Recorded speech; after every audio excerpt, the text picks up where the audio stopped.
Listen up, real estate investors, entrepreneurs, and agents. You're in the right place, unlocking the secrets to real estate investing and entrepreneurship. Welcome to the Titanium Vault, hosted by RJ Bates III. Here's RJ.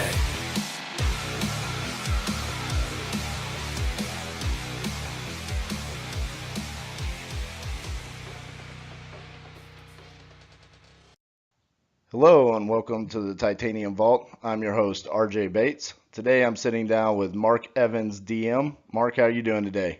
I'm doing great, RJ. How you doing, buddy? Man, I'm doing fantastic. Thank you so much for taking the time to be with us today and share your incredible story. Why don't you take a couple seconds to introduce yourself and tell everybody what it is you do in real estate investing? Yeah, man. First off, appreciate you having me. Like I said, my name is Mark Evans, DM, the deal maker. I'm not an artistic or any crazy person, but my friends have given me that name, and it fits, so it works. I've been doing real estate investing now almost 22 years, since 1996. I'm still trying to figure it out. Started off in small town Columbus, Ohio, about an hour east. I grew up in the game and grew up in a trailer court till I was 10, tried to figure out what I wanted to do when I grew up. I definitely knew college wasn't for me, RJ. So I barely graduated and I just wanted to do more. I didn't know what that more was. Started doing some construction where I grew up. That's kind of what you do. Never really had a real job ever in my adult life. Kind of always, if I didn't kill it, I didn't need it. So, which I love. I love that actually now, knowing that's a great gift to have. As we get older and understand how important that is. But a lot of struggles. Nearly went bankrupt twice through real estate investing because I was doing it wrong, trying to do everything micromanage. Just was a lunatic, working for a lunatic, including myself, right? Right. So I just started figuring out what I wanted to do. And in October, honestly, I really started, catching some good, hiring some people, trying to start figuring this out. Many years later in 2003, 4, and 5. But in October, RJ, my grandmother, she went to the doctor for a basic routine checkup, and they told her she had 2 weeks to live max. So everyone goes to her house. This is like the grandmother. She's like a great mentor of mine. Just tough as nails. Kind of always held the family together. Like everyone showed up because of my grandmother. So we, in her house, I wrote her a letter and did an audio tour and just sit there with her and cried and told her how much I cared about her and what she thought about me, like what I thought about her, I should say. And, to me, that was like the journey. That was a pivotal moment in my life where I said, holy cow, I'm 27 years old. I've been busting my tail for 9 years. There's so much more to life than just making money and working really hard. I'm not afraid to work hard. I just wanted to start working smarter at that point.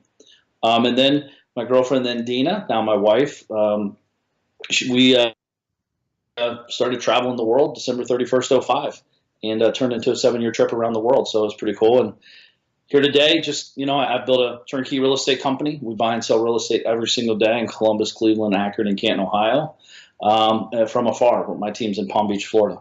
So really, and I'm sure we'll talk about that, going deep, not wide, and all that good stuff. Right.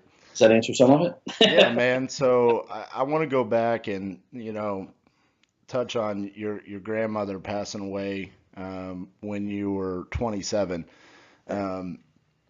When I was 28 years old is when I decided to go into business for myself. Okay. And I did that August 6th of 2012, and September 21st of 2012, my dad passed away. And you're absolutely right. And those kind of moments can really change your life and your perspective, not only personally and emotionally, but also from a business aspect. You really start thinking about what's important for you as a person and as an entrepreneur and what you want to achieve for your life.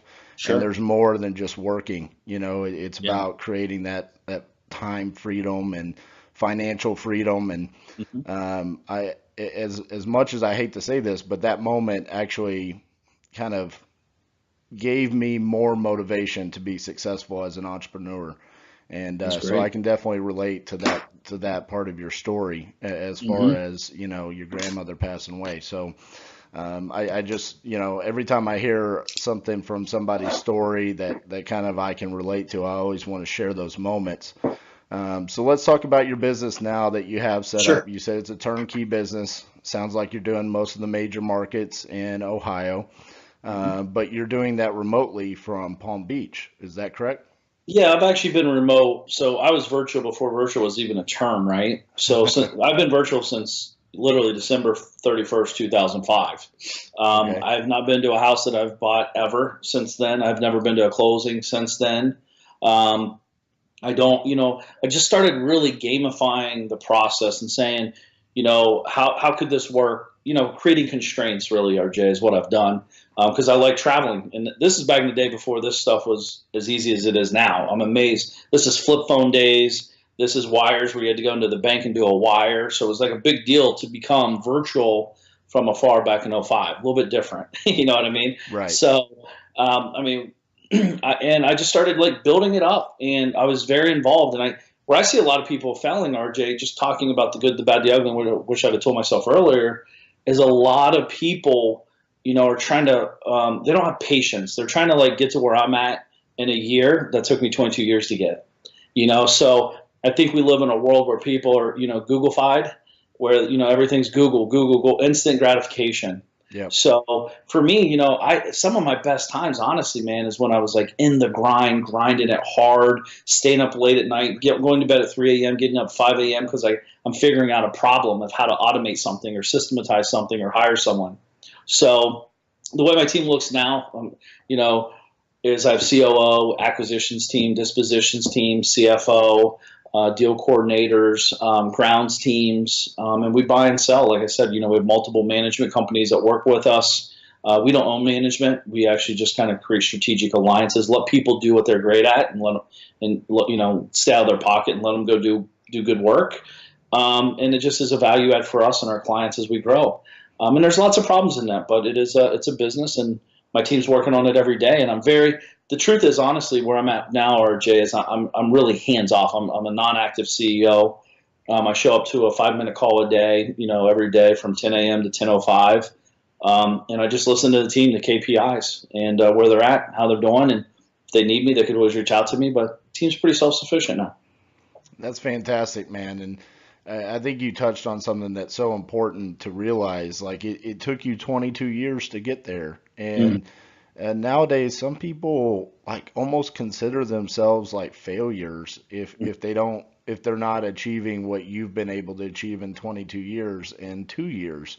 Yeah. And it's kind of silly, I mean, it's like look around. There's a lot of people that are successful in real estate investing, but for the most part, the consensus that I've seen, that people that have achieved your level of success, it took time and it took failures to learn from those failures and then pivot and make changes in their business. And then that's how you've gotten to the point where you're basically, like you said, like an absentee CEO. You have a 5-minute phone call, you listen to KPIs. Like it doesn't even sound like you're really involved in that 5-minute phone call, which is fantastic. Like that's what we all want to achieve. But it took time to get there. When did you start seeing the shift in your business that you started achieving that kind of success where you could start stepping away? December 31st, '05. Okay. So I started, again, that's when I moved to Florida for a month that turned into 7 years. So that's when I left, and I said, listen, I got to figure out a way to make this work. Now, when I'm stepping away, So there's a couple layers of stepping away. Stepping away of letting go to me because I was a micromanaging machine, and someone's on the phone in the background. I'm at the office in Columbus, Ohio, back in the day, and one of my sales guys are like, blah blah blah. I'm like, give me the phone, I'll close it now, right? And you give your team power and you pull it away. I was a very immature business person. And I realize that now. I didn't know that then. I thought I was King Ding-a-ling. So that happened. And then, copy machine breaks. Go buy another one. I'm just like, everyone knows what to do. These are grown adults, you know what I mean? But it made me feel like significant for some reason. It was pretty stupid. So when I left, that was layer number one. I actually forced myself, created massive anxiety, many sleepless nights, right? But I knew it was for the better good. I knew if I didn't step away and really allow problems to happen, allow people to step up or step out, what I really wanted to achieve in my lifestyle is really what I was chasing at that point is, why build it then? If I can't do what I want, why would I even want to build it? And, I see a lot of people, RJ, and this is a big one. And I've been involved in this many times on purpose and by accident, but a lot of people are trying to scale chaos, and when you scale chaos, you just create more chaos, obviously. So they can wear the mask like they're crushing it, but I can tell you this is not an easy business as you scale and grow. There's a lot of moving pieces, a lot of money out the door every day. And I probably lose more deals than most people do in a year in a week. My team does, because we're just moving 100 miles per hour, and it's something that drives me nuts. But they're still doing a lot of deals, so I'm happy for that. But there's a lot of pieces of the letting go piece, if you will. Yeah, so let's talk about that for like the listeners out there that are in this business and they find themselves being a control freak or a micromanager. Mentally, how did you overcome that? Because I know a lot of people just mentally struggle with that, like actually stepping away from their business and letting people learn and fail a little bit and then learn Sure. from that failure. How did you mentally overcome that? Well, again, I just had to come to Jesus meeting with myself, right? So I sit down and said, listen, doing what I'm going to do is not going to get what I want, right? So the facts are the facts. This is where I always come into the step. I always talk about data, not drama, right? The drama is like, the business will never do as well without me. I can make better sales calls. I can close more deals. I can blah, blah, blah, blah, blah. And it's not about you. It's about the business. It's about the vision, right? So if you're trying to do 100 deals a month and it's only you're never getting there. It's just not possible, right? But if you can build a team and carry over your culture, you got to be honest, ethical, and do the right thing even when it hurts, and blah blah blah blah. Like build up a team.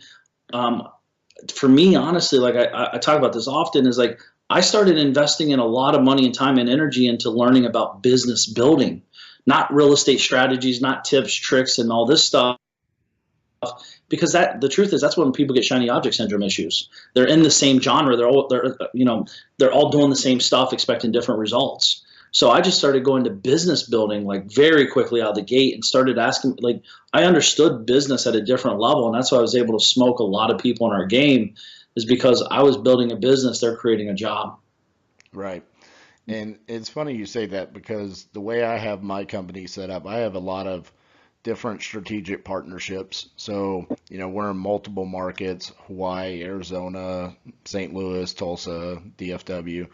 And in those different businesses, I have partners. And I actually repeat what you just said, just in a different, more RJ Texan way of saying it, which is, I might be the best person to close this deal or do a certain action within the business. But what I have to realize is I can only do one thing at a time. I mean, if I'm on the phone and I'm trying to close a deal, that was an example you just used. There's another motivated seller that we're now neglecting because I can't talk to that person and this person at the same time. And that was kind of the way that I always try to teach, our partners and our employees within the business is just do your job and do it as best as you possibly can and learn from those failures. And it sounds like you've been able to do that within your business, which is fantastic. So after 05, you stepped away. How many, did you already have your team in place, or was that what happened in 05? Like you stepped away, or you just trusted that team that you already had in place? No, listen, ever since I was 12 years old, I understood the power of human capital. Right. So I've always hired people to help me mow lawns. I didn't have to mow the lawns. I collect the money and split it, make more. Right. I could be at 4 lawns at one time instead of 1 lawn at one time. Right. So I always understood the concept of that. And again, to me, like a lot of people are like, oh, Evans, you're lazy. And I'm like, dude, listen, call me what you want, but I'm stacking the money and you're not. This is when I was a kid, by the way. So it's not like tons of money, but it was a big deal back then. And everyone's like, man, why don't you just do the work yourself? And it's like, I just know that's not, I have a saying too, like I'm really good at getting everything done if I hire someone to finish it for me. So, I'm good at starting it. A lot of great starters here, a lot of terrible fit. Most people don't finish, and that's where the problems start happening. So I always built a team to like pick up, like where I was really bad at. But what happened is when I did leave in 05, is I had a very big team for an ego purpose, right? I wanted the big team. I wanted everyone to have the nicest cars and be the coolest team in town. And what happened is when I left is what I realized is I was micromanaging so much that I actually, created a lot of, needy people. So the needy people left, and the hustlers that, excelled grew, and they made more money, and we made more money as a company. So with half the size of the team, which was pretty cool.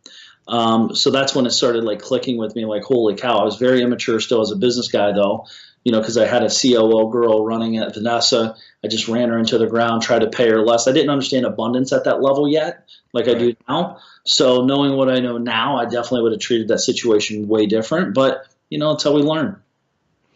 So let's talk about that. Obviously it sounds like you grew along the way. Where did you see from '05 to where you are now?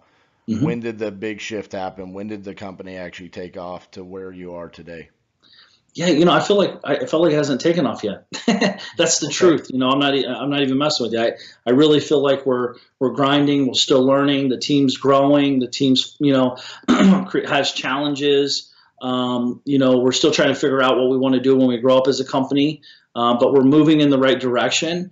I don't know. I don't know the answer to that because I don't really think we're there yet. I think we have a long, long way to go. But I'm in this game forever. You know what I mean? So I'm not in it to try to bounce in and out, make a couple dollars and roll on. I'm really in this for the next 100 years and beyond for, I want to live my legacy while I'm alive, as well as create a legacy long-term for myself, my family, and also, everyone that works with me in the company.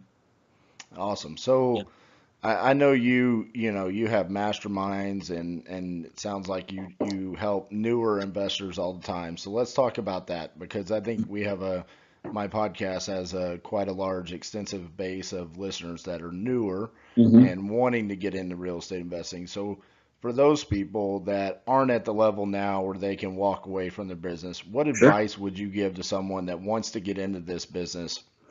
And what's kind of like a great strategy to get started with? Work and make 100 calls a day. That's it. Like the thing is everyone's trying to automate and systematize nothing. First of all, you have nothing to automate if you're brand new, right?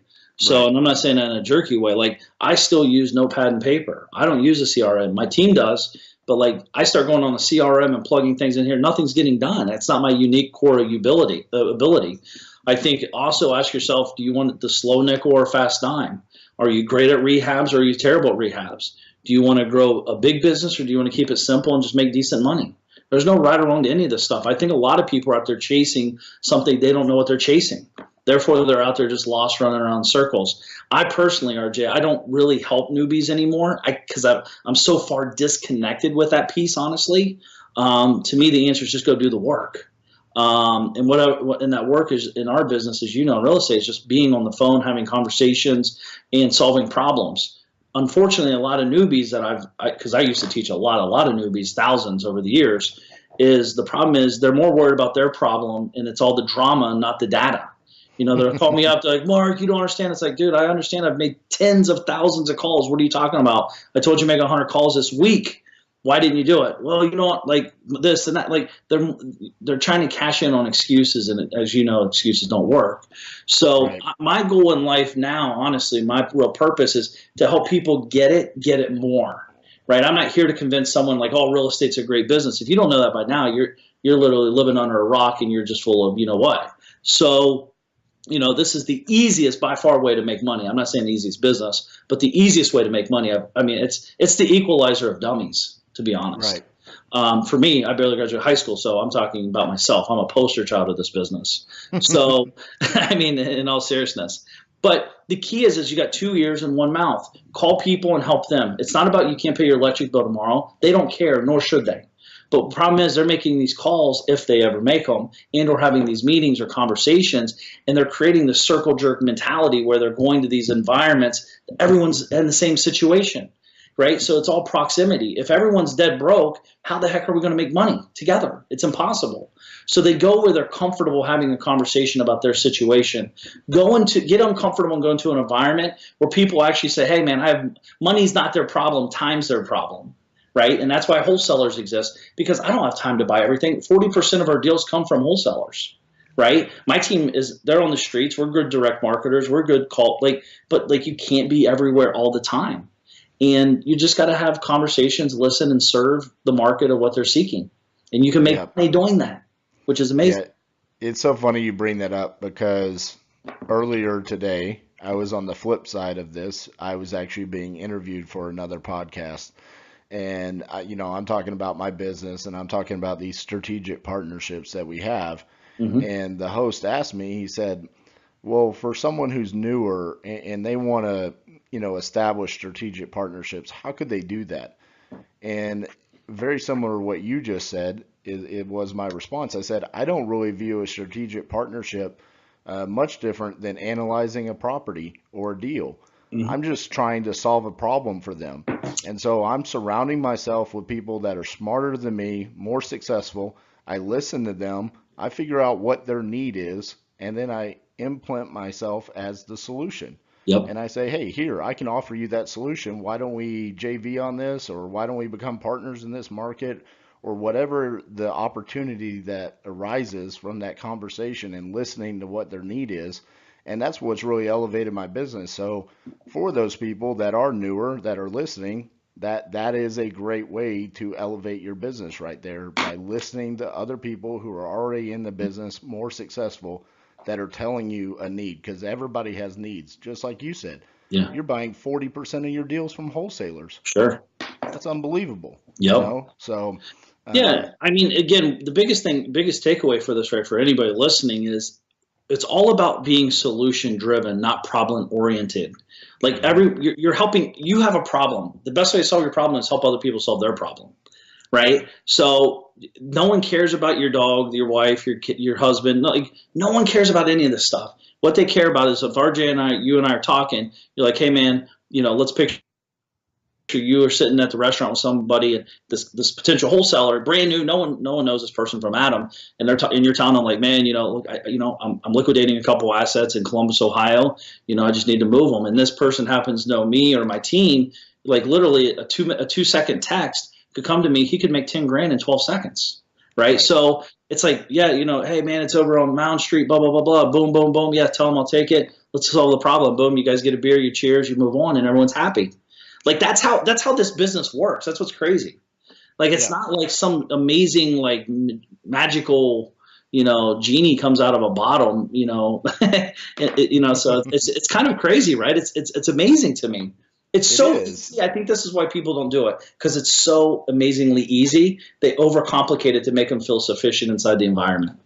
Yeah, and it's funny you bring that up as well, because I have not taught thousands of students. I actually just took on my first 2 students to teach them real estate investing this week.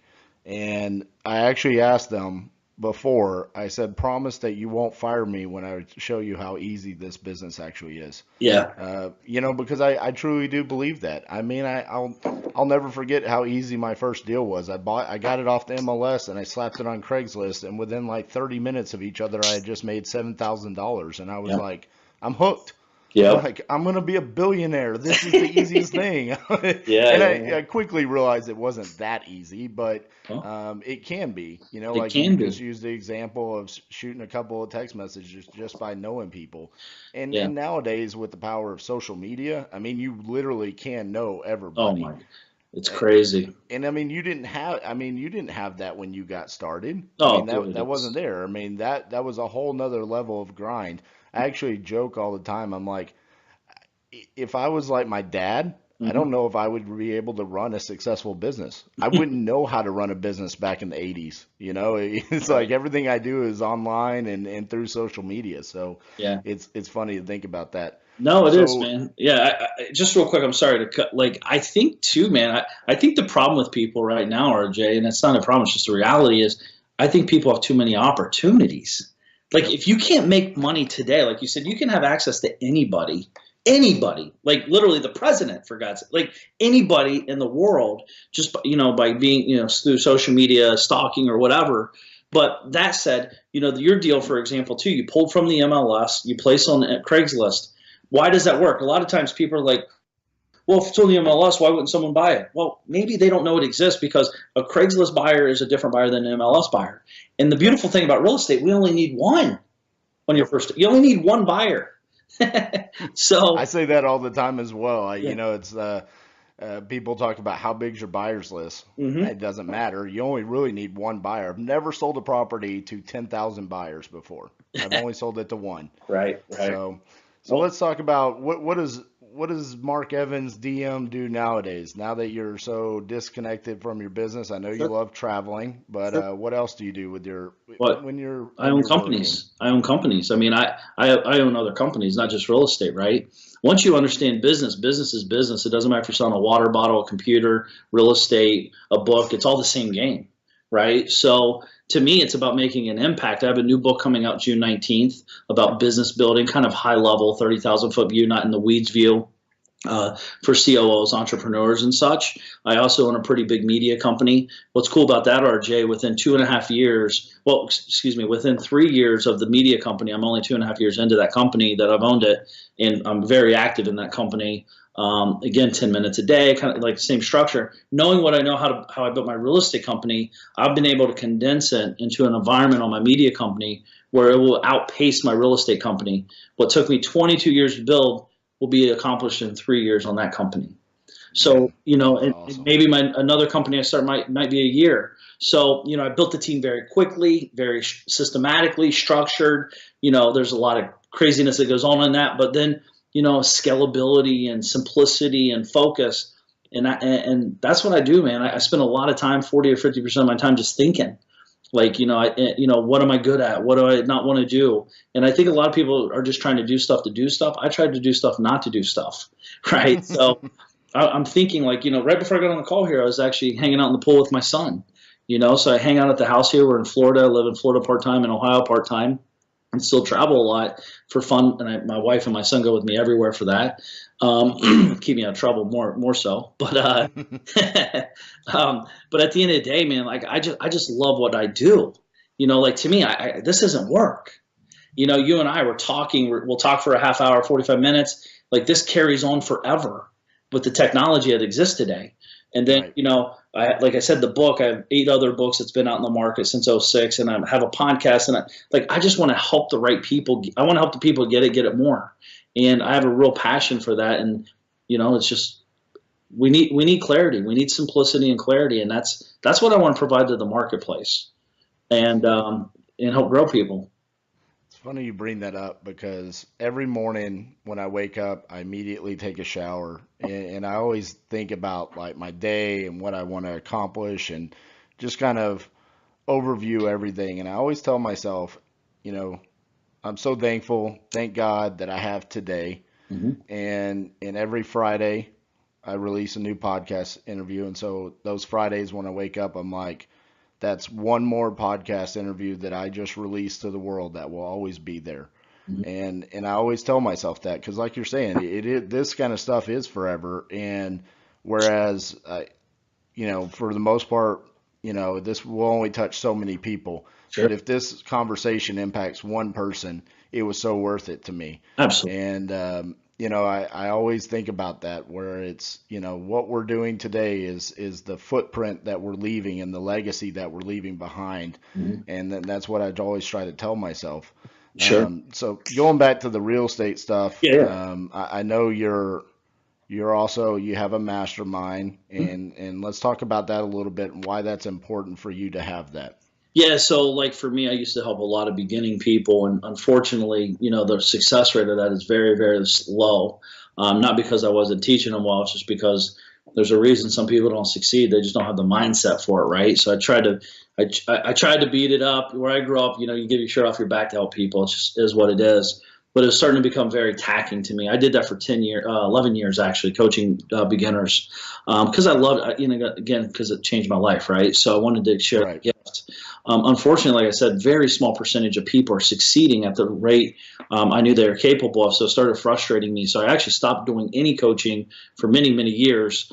Created a product, and you know that did well or whatever. And then I was like, you know, to me, I just love business. I want to grow a business. So I just, from documenting kind of what you said, what you do, I was just thinking, like, how can I help more people? And what I've discovered is, again, my mastermind will never be more than 33 people in the group. Right now we have 26, and I've been doing it for 5 years now. I keep it small. It's very intimate. But what I've gained from this is I've understood, like, I can help a guy that gets it make an impact with many, many thousands of people as well. So I'd rather impact one person and then have the reach, as opposed to impact 1,000 people and only have a one level deep impact, to, if that makes sense.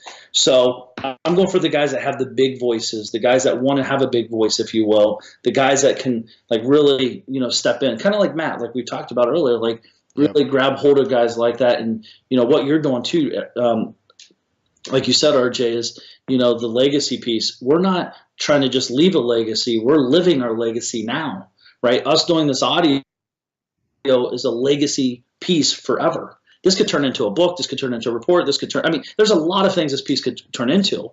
So to me, honestly, this is the easy stuff, right? This is the easy stuff we get to do. I wanted to quit 20 times this week, honestly, on stuff. I wanted to give up. I wanted to throw in the towel. I want to fire everyone. I want to, just shut the doors and just be done. It doesn't have to be this hard. But that's where the champions are made, is when, there's so many, that's what on the beginners, like, they just quit when they hit any kind of resistance.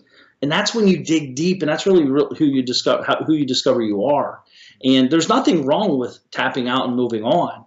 But if you keep getting tapped on the shoulder and it's like, time to go, like, there's probably time to go.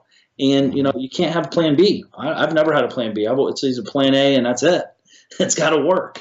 And I don't have an out. My out is literally do the work. That's my out, and build the business. So I don't know if I answered your question, but my mastermind, it's a good group of guys. It's a brotherhood, if you will. It's called the DM family, Dealmaker family. And we meet 3 times a year at amazing resorts, like real high-end stuff. Because my goal now, RJ, is to push people to the abundance level. And it's not about showing off and being, in your face or anything, but it's like, they built these resorts for someone. Why can't it be us? And getting in there and just, like, expanding our mind to a whole nother world, which is awesome. So I work really hard on that. And I have the thing called the Deal-a-thon. That's kind of like, it's 5K a person. It's a small group, 10, 12 people typically. And we just talk about, where's your business at? Where do you want to go? I only want to help people accomplish 3 things at that event, because that's the pivotal moments, right? Everything else is just details and data, like details and deep in the weeds. And that's what I want to help people do, is hire the right person, start thinking about the next level of what this business can really do for the individual. Well, it's funny, you brought up Matt, and we did discuss Matt. I met Matt at a different mastermind, and he talked about you. And I swear, man, y'all even sound alike right now. The impact you have had on that guy, because this is the first time you and I have ever, like, physically spoken to each other. We've communicated online and things like that, but the impact you've had on him is enormous. I can tell that just by getting to know Matt for a couple of days and now listening to you talk. That's amazing that you've been able to impact his life, and I'm sure everybody else that's in that mastermind's lives the way you have. But yeah, he preaches what you talk about, and so congratulations to you and the impact that the DM family has on people. Yeah, man. No, thank you very much. It means a lot. What's funny about that, as crazy as it sounds, right? Like, it's like anything. Remember when you're, like, hanging, any friends that we have, if you look at everyone on the, like the fishbowl effect, like, we all typically wear the same type of clothes, the same car, like, you know what I mean? So it's all about the power of the circle that you hang in with. So The reason we probably sound alike, because we're hanging out often, we're on the calls once a week, we're meeting all the time, like, so it's like you start talking and acting and, really living into the role to the next level, and just peeling the onion back and really getting to know what we're capable of, which is awesome, man. Right. Yeah. What's that saying? You're the average of the 5 people you spend the most time with. Yeah, absolutely. And I can see that impact on Matt. So that's fantastic. So, talk to everybody about what is the driving force for you creating these business. I know you've touched on it a little bit, but more specifically, sure. What is your why? Man, great question. My why changes often.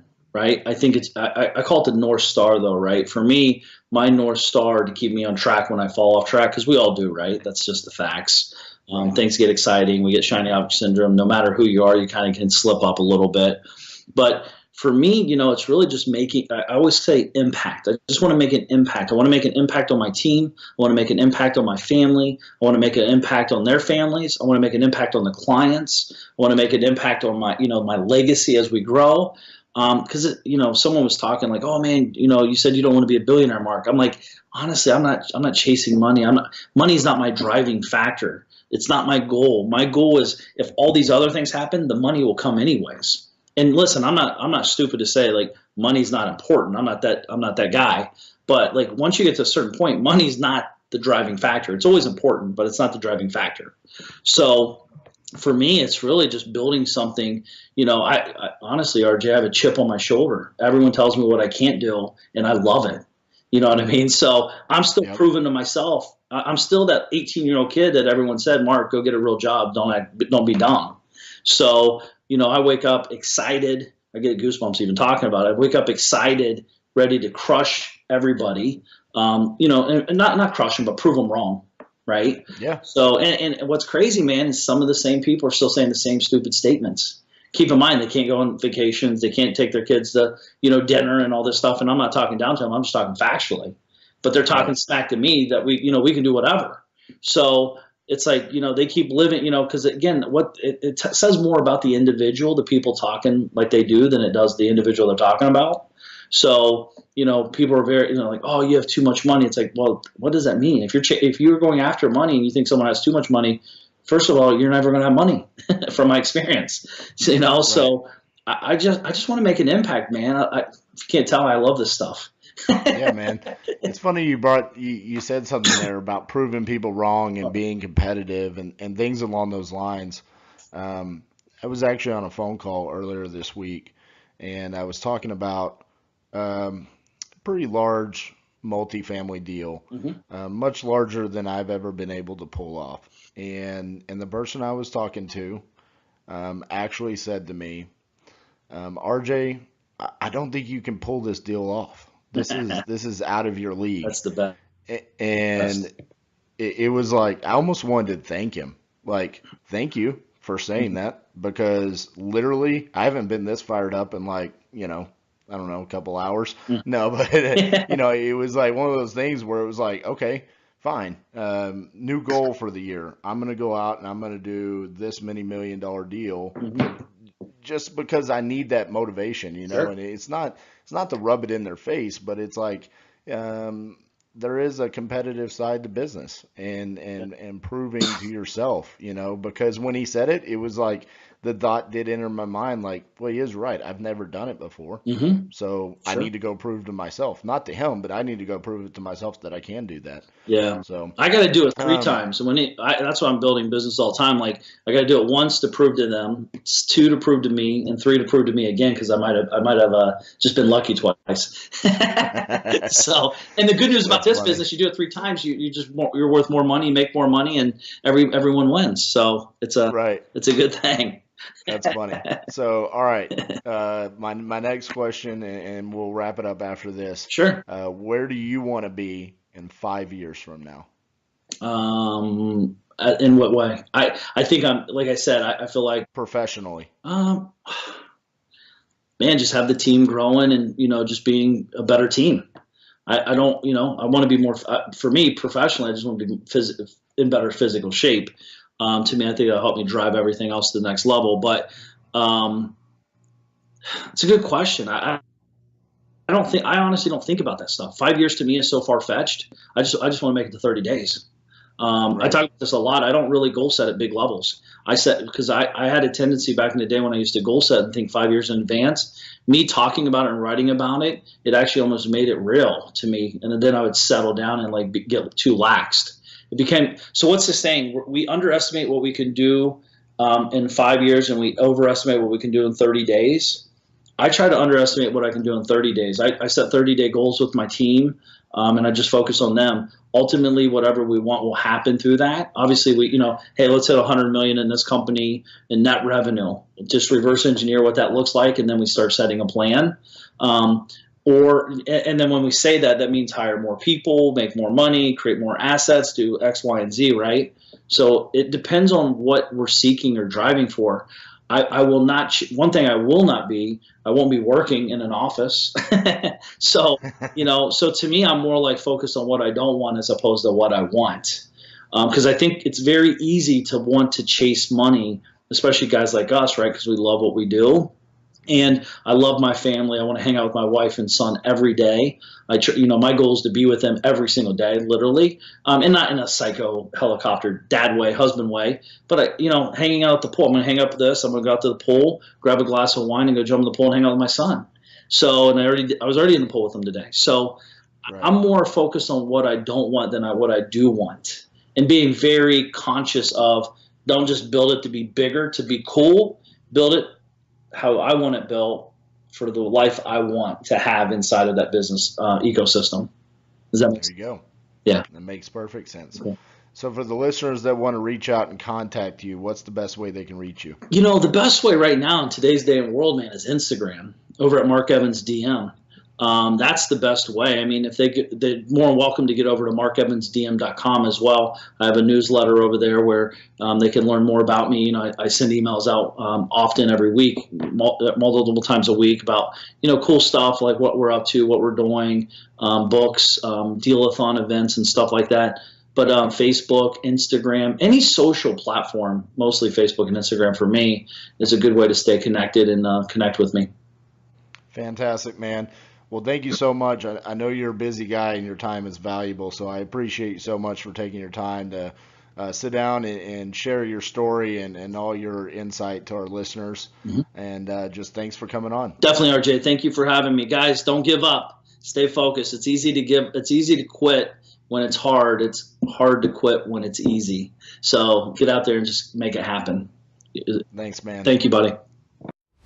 Thanks so much for listening to the Titanium Vault with your host, RJ Bates III. For more info and to stay up to date, visit www.podcast.thetitaniumvault.com and on facebook.com/The Titanium Vault. If you enjoyed the episode, please rate and review, and we'll catch you next time on the Titanium Vault.